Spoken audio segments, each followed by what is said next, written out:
Since we aborted our crossing from Apalachicola, we opted to continue on to Carrabelle, the preferred jumping-off point for crossing to the Tarpon Springs area.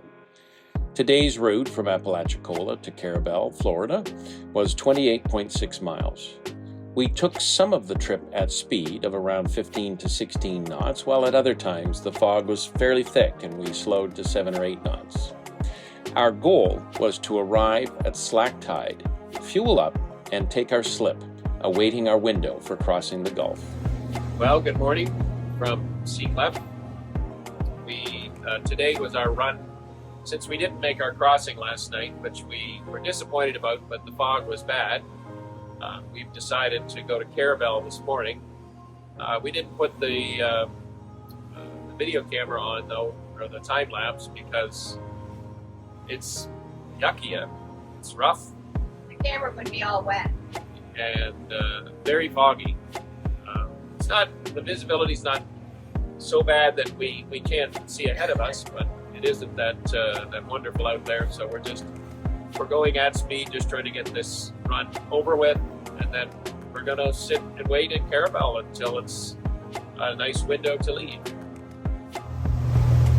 So we have okay visibility in the short distances, but and there's Dog Island right there. We're going by, and then we'll come back to it when we're ready to take off. Okay. This is the mouth into the Gulf of Mexico, which we of course can't see.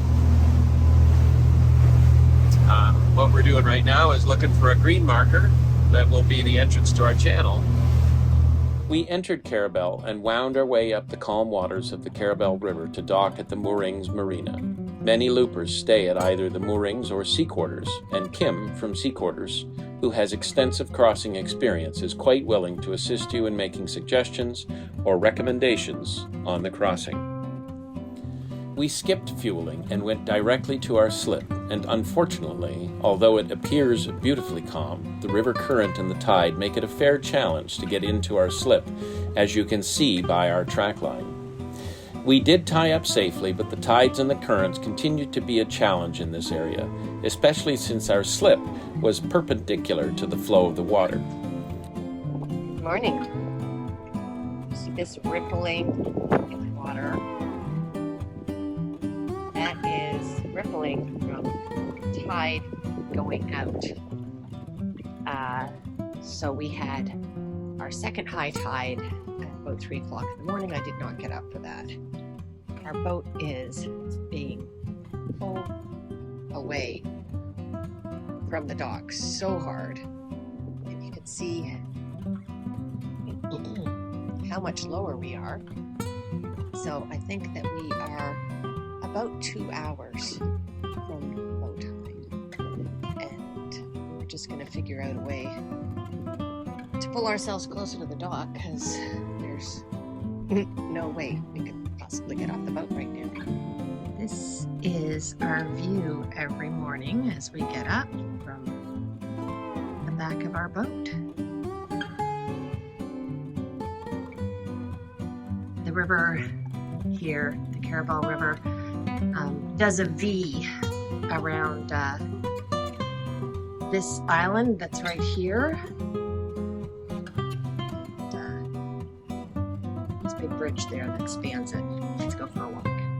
We wound up waiting 8 days for a suitable crossing of the Gulf of Mexico, and so we took our time and explored the town.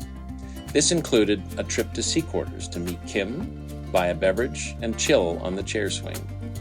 We had a few dinners out, including at the Fisherman's Wife with our friends from Off Leash, and another dinner at Fathom 5 with about 20 other loopers, all waiting to cross.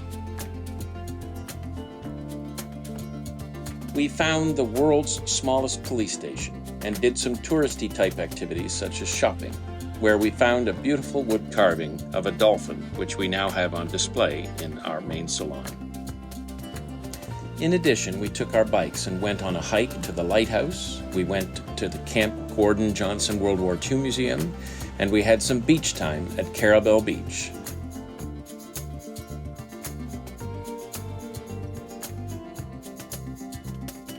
Interestingly, this is the beach where the U.S. troops were trained for the invasion of Normandy.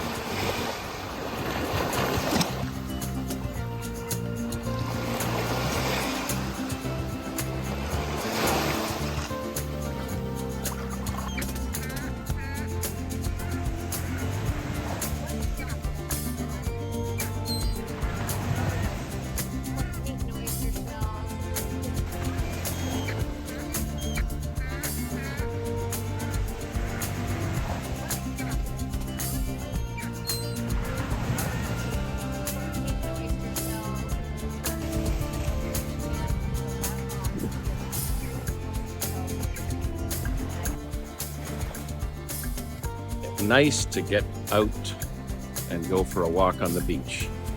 We're in Carrabelle, Florida. This is Carrabelle Beach. Carrabelle Beach, and we're waiting for our weather window to cross the Gulf of Mexico out that way. Looking very, very flat. It's starting to look really nice. We're gonna go on Monday morning. It's Saturday afternoon right now, and so tomorrow we will head out, and we're gonna anchor probably right about here. There's a place called Dog Island, and we will anchor there for Sunday night. And then Monday morning, we're hoping that there won't be too much fog, although we will probably go out in the fog regardless, because that means there's no wind. And there really won't be very many boats out there anyway. We have radar, so we'll be okay. I would expect the fog to clear by 10 in the morning, and hopefully we'll be getting into clear water about 2 in the afternoon on Monday. To start watching for crab pots. Yes, yeah, we need to watch the crab pots, and we'll probably have to slow down for that. But it sure is nice to get out onto the beach and go for a walk. It's a warm day, and the waves are just gentle. We haven't gone boating for over a week. Yeah, we need to get out on the water. We're keen to get out of this marina and get going. Head on to Clearwater and then on to St. Pete's, and then we're going to see our friends in Anna Maria.